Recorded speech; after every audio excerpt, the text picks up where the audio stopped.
Mesdames et messieurs, merci de votre présence à cette conférence de presse. Je suis ici dans le cadre d'une tournée de soutien que j'effectue à l'ensemble des candidats du Rassemblement national dans les différentes régions françaises. J'étais en moins de 10 jours à Perpignan, à Nîmes, Lens, Lille, Amiens, Marseille, les Alpes-Maritimes. Et j'ai décidé, à l'invitation de Jimmy, Edwige et Julie, de me rendre dans un ultime déplacement de campagne ici dans le département de la Gironde, en Nouvelle-Aquitaine, à maintenant quelques jours du premier tour de ces élections municipales. D'abord pour rencontrer nos différents candidats, et puis évidemment pour rappeler l'ensemble des Français à la mobilisation, puisqu'on est à quelques jours d'un scrutin absolument majeur, l'une des dernières étapes qui sépare la classe politique française de la grande bataille des élections présidentielles et législatives qui va s'ouvrir dans quelques mois. Il y aura bien sûr des élections consulaires et sénatoriales, mais les élections municipales sont pour le pays et pour les Français la première marche du changement, de cette renaissance que nous travaillons à construire avec Marine et avec nos alliés de l'UDR d'Éric Ciotti. J'ai fait le choix de venir ici en Gironde parce que, Edwige l'a rappelé, nous sommes dans un département qui est le premier en nombre de listes pour le Rassemblement national. La Fédération de Gironde est celle qui présente le plus de candidats aux élections municipales. C'est le fruit d'un travail d'implantation locale, et je veux évidemment, et c'est la raison pour laquelle j'ai décidé d'achever ce jour symbolique de déplacement ici en Gironde, pour renouveler mon amitié et dire que la Fédération de Gironde est évidemment un modèle d'implantation et d'enracinement du Rassemblement national pour nous. Edwige le rappelait, il y a 55 têtes de liste qui vont conduire des listes de rassemblement, soit des têtes de liste RN, UDR, soit des têtes de liste soutenues par le Rassemblement national et par l'UDR, puisqu'on a décidé de mettre en œuvre une stratégie à la fois de rassemblement, mais aussi de soutien à des personnalités politiques, divers droites, dirons-nous, qui partagent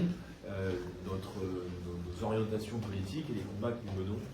au niveau national. Ce nombre de listes va permettre à plus d'un électeur girondin sur deux de s'exprimer en faveur du Rassemblement national. C'est d'abord inédit de par l'histoire des précédentes élections,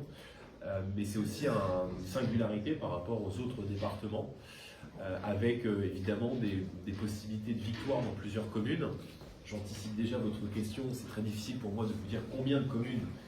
nous visons, parce que c'est une élection municipale à 2 tours, à la proportionnelle, donc il y a évidemment des villes qui sont attendues, et puis il y aura peut-être des surprises au regard des configurations qui seront celles du second tour. Mais évidemment que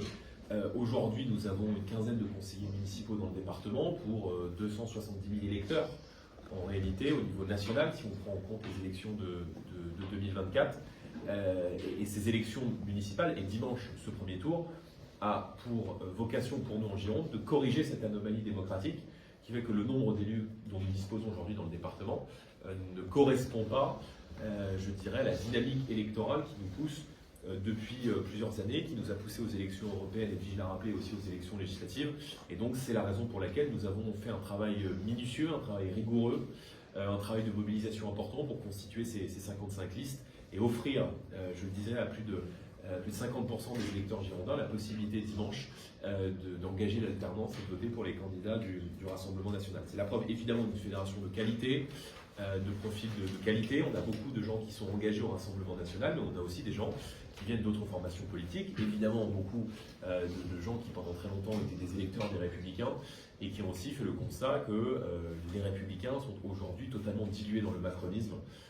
Or, nous avons aussi vocation, nous, à créer ces passerelles avec ces électeurs qui ont voté pendant très longtemps à droite et qui ne se sentent plus reconnus dans le parti Les Républicains et dans la dilution de ce mouvement politique au niveau départemental comme au niveau national avec le macronisme. Ce déplacement en Gironde, il est aussi un symbole parce qu'on est ici à quelques kilomètres de Bordeaux, où Julie porte nos couleurs, porte nos espoirs courageusement. Je veux lui redire mon soutien et mon amitié. Julie a mené une campagne dans un territoire qui est un territoire difficile, parce que historiquement, la progression et la dynamique électorale du mouvement était plus forte dans les villes moyennes et dans les territoires ruraux, mais nous avons décidé dans ces élections municipales d'investir les grandes villes, d'entamer un ancrage aussi dans ces grandes villes, dont beaucoup sont des citadelles de gauche et d'extrême gauche, et évidemment de leur lubie idéologique. Bordeaux, comme beaucoup de grandes villes, ont été transformées en vitrine du laboratoire idéologique de la gauche et de l'extrême gauche. On parle de sapin parce qu'on considère que c'est une entrave à la laïcité. En réalité, c'est un acte politique contre l'identité française et contre nos racines chrétiennes. On mène une politique, et il mène en l'occurrence des politiques qui sont des politiques de discrimination sociale à l'égard des gens les plus modestes, dont on essaie d'empêcher de rouler en réalité avec leurs véhicules dans ces grandes villes. Ce sont des politiques qui relèguent une partie de la population au nom d'une écologie non pas praticable mais d'une écologie punitive que nous combattons. Ce sont des villes qui, et en particulier le cas de Bordeaux est illustre, laissaient se développer l'insécurité qu'on refuse de combattre par idéologie. Et donc précisément le discours à la fois très pragmatique que nous portons sur le pouvoir d'achat, mais aussi le discours très réaliste sur la défense de notre identité et de la lutte nécessaire de mener contre l'insécurité, font que nous avons toute notre place dans les grandes villes. Et évidemment que la liste que conduit Julie offrira la possibilité aux électeurs bordelais, et pas seulement d'ailleurs aux électeurs du Rassemblement national, mais aussi aux électeurs du centre et de la droite, d'exprimer leur rejet de la politique qui est menée par les écologistes, qui est menée par l'ultra-gauche. Avec nous, il n'y aura pas de subvention ou d'événements qui seront organisés avec SOS Méditerranée, par exemple, qui, nous le savons, se font les complices des mafias de passeurs et qui encouragent l'immigration clandestine et le désordre migratoire dans toutes les grandes villes françaises. Donc j'appelle aussi, non seulement les électeurs girondins de manière large, mais aussi les Bordelais, à se porter sur la liste du Rassemblement national dimanche. Je le disais, nos ambitions sont évidemment de gagner des communes, et là où nous échouerons à remporter des communes, de faire rentrer, on parlait de Bordeaux il y a quelques instants, des conseillers municipaux par centaines et par milliers partout en France, dans les assemblées municipales. Je rappelle, et je profite de la tribune que vous me donnez aujourd'hui pour rappeler que c'est une élection de liste à la proportionnelle. Et donc, on vote pour élire des élus municipaux, soit des exécutifs Rassemblement national, soit des avocats du peuple qui seront partout en France dans tous les conseils municipaux, les avocats de la France du travail, les avocats de notre identité, les avocats du changement que nous portons au niveau national. Et donc il n'y a pas d'histoire, si vous voulez, d'accord, de politique ou autre. Je veux dire, l'enjeu, c'est de faire élire un maximum d'élus au Rassemblement national et un maximum d'élus, soit dans l'exécutif, soit évidemment dans l'opposition, qui seront pendant 6 ans les porte-voix et les porte-paroles de nos idées, de notre combat politique. Et à la veille, évidemment, d'élections sénatoriales et d'élections nationales, il est pour nous absolument capital et essentiel que les Français, et en tout cas nos électeurs, entendent l'importance existentielle de faire rentrer des élus au Rassemblement national dans tous les conseils municipaux de France qui porteront l'opposition à la gauche et à l'extrême gauche. Sur les axes de campagne que nous avons souhaité développer dans le cadre de cette campagne, je dirais qu'il se concentre, même si évidemment chaque candidat a ensuite ses singularités locales, mais autour du pouvoir d'achat et de la sécurité, qui sont aussi liées à des compétences municipales. Dans les villes, je l'ai dit, qui sont et qui seront demain gérées par le Rassemblement national, il n'y aura pas un centime d'augmentation de la fiscalité. Nous entraînons l'engagement, nous décréterons la paix fiscale, nous remettrons de l'ordre dans les comptes publics, il n'y aura pas de subvention qui sera donnée à des associations politico-religieuses à des fins clientélistes. Nous remettrons de la raison en bon père de famille dans les comptes, comme nous l'avons fait dans toutes les municipalités que nous dirigeons depuis maintenant plus de 10 ans. Je me permets de vous rappeler que la plus grande ville dirigée par le Rassemblement national, qui est aujourd'hui Perpignan, s'est vue classée la semaine dernière par le magazine Challenge, qui n'est pas franchement un soutien assumé de la droite du Rassemblement national, a désigné Louis Alliot comme 3e meilleur maire de France, ce qui est pour nous évidemment un motif de fierté et un gage de légitimité dans notre capacité à non seulement administrer les exécutifs, mais à faire mieux que les gens qui se sont partagés le pouvoir depuis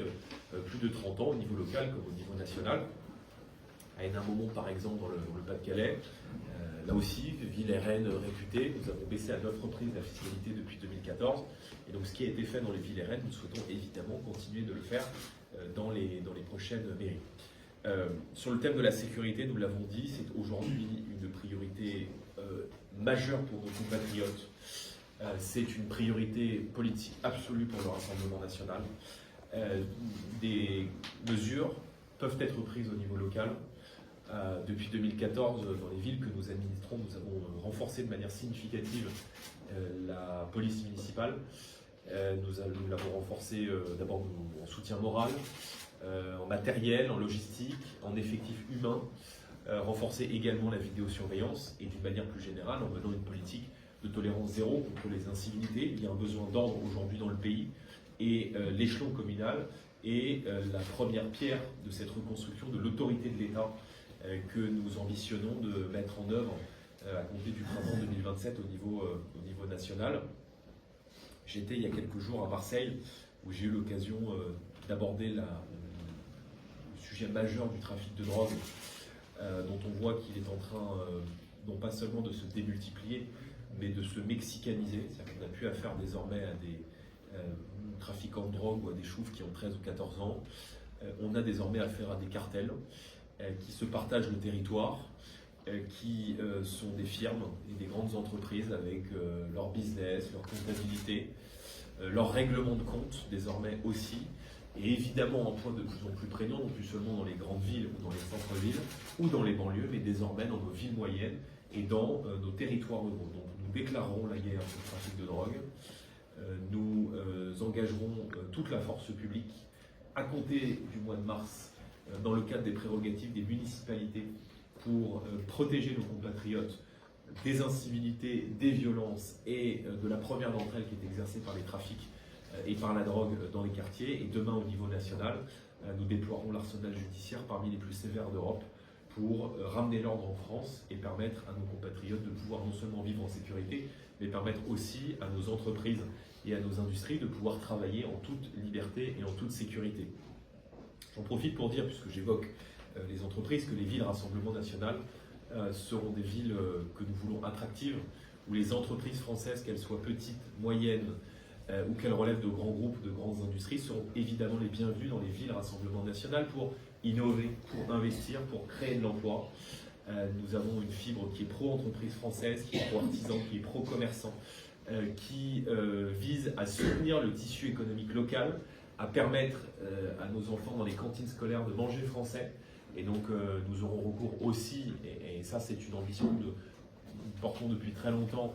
de mettre en œuvre le patriotisme économique dans les marchés publics pour faire en sorte que notamment dans les cantines des écoles on puisse consommer français d'abord et soutenir d'abord et avant tout nos agriculteurs, d'autant plus dans une région, dans un pays où je dirais l'agriculture est une part de l'identité économique de la nation. Et donc, contrairement aux mairies de gauche et aux mairies d'extrême gauche, j'ai entendu beaucoup de chefs d'entreprise indiquer qu'ils ne souhaitaient plus investir dans les villes dirigées par les écologistes au regard de la politique d'inflation normative et de polémiques permanentes qui visent à écarter toute activité de production ou toute activité de croissance des communes. Nous, on fait le choix inverse. Nous sommes pro-croissance, nous l'assumons et nous souhaitons évidemment défendre le travail, valoriser nos territoires et permettre à nos entreprises de s'installer dans nos communes pour y créer de l'activité et pour y créer de l'emploi. Je l'ai dit, nous nous battons pour offrir au pays une alternance en 2027, mais cette alternance et ce changement, il commence dans les communes françaises. Et donc, je me réjouis que nous ayons un nombre record de listes en Gironde, mais aussi partout en France, plus de 750 listes qui sont défendues, portées par des militants du Rassemblement national partout en France, qui nous fait sur le territoire près de 25 000 candidats qui portent les couleurs du Rassemblement national et de nos alliés de l'UDR. Et donc l'alternance, elle commence évidemment dans les communes. Je crois que dimanche, les bulletins de vote RN sont aussi un moyen de sanctionner la politique d'Emmanuel Macron, qui, en refusant d'en revenir aux urnes à l'automne et qui a encore fait le choix d'accords politiciens avec la droite et les socialistes pour offrir un budget qui est un très mauvais budget au pays, qui alourdit la mauvaise dépense publique et qui alourdit la fiscalité. Il faut que les Français utilisent le bulletin de vote Rassemblement national dimanche pour exprimer une volonté de changement au niveau local, mais aussi pour sanctionner la politique d'Emmanuel Macron et pour, je dirais, engager le début de l'alternance. Moi, je veux aussi lancer un appel d'abord aux républicains et aux électeurs, je l'ai dit, de la droite. Travaillons ensemble. Voilà. Ces listes sont des listes de rassemblement. Nous avons parfois des sensibilités différentes, mais l'état de la France et l'état du pays et l'état de nos communes, par définition, impose que nous fassions un bout de chemin ensemble. Et donc je veux les appeler aussi dès dimanche à se porter sur les listes que nous conduisons et évidemment à voter utile. Voilà, en ne dispersant pas leur voix. Il faut exprimer un vote de sursaut, un vote de rupture, un vote de changement, et ça commence dès dimanche. Je voudrais vous dire un mot en conclusion sur la situation internationale, qui est aussi quand même un petit peu liée à la situation locale. Nous avons été reçus avec Marine hier par le Premier ministre à Matignon. Ça a été l'occasion d'abord de faire un point sur la situation en Iran et notamment sur les répercussions multidimensionnelles des opérations américaines et israéliennes en Iran sur l'Europe, sur la France et notamment sur la situation du pouvoir d'achat de nos compatriotes. Nous avons réitéré notre demande d'une baisse de la fiscalité parce qu'à partir du moment où le prix du pétrole augmente et que l'État voit évidemment ses rentrées fiscales augmenter, puisque 2/3 du prix à la pompe sont des taxes, notamment sur le carburant, nous appelons l'État à ne pas s'enrichir sur le dos des Français, sur le dos d'une crise internationale, et à rendre ces gains qui sont des gains anormaux, liés à un contexte international exceptionnel, à rendre cet argent aux Français par des baisses de taxes. C'est la mesure qui a été décidée par le Conseil des ministres italien et par Mme Meloni en Italie, une forme de fiscalité flottant sur le carburant, compte tenu de l'imprévisibilité que va encore subsister devant nous pour les prix du carburant. Et puis sur l'électricité, nous lui avions demandé ce que nous réclamons depuis très longtemps et ce que j'avais défendu aux élections européennes, c'est la sortie des règles européennes de tarification des prix de l'électricité. Nous avons, grâce à notre filière nucléaire, et nous devrions avoir, grâce à notre filière nucléaire, l'électricité non seulement la plus décarbonée, mais la moins chère d'Europe. Et il n'est pas acceptable, encore une fois, que les Français voient les prix de l'électricité et de l'énergie renchérir de manière artificielle, alors que l'électricité, c'est le nerf de la guerre, que le carburant pour des millions de Français, c'est indispensable pour pouvoir se déplacer, pour pouvoir travailler. Je pense aussi à nos commerçants, à nos artisans et à nos chefs d'entreprise. Et donc, nous demandons au gouvernement de préserver le pouvoir d'achat des Français et de ne pas s'enrichir sur le dos de la crise.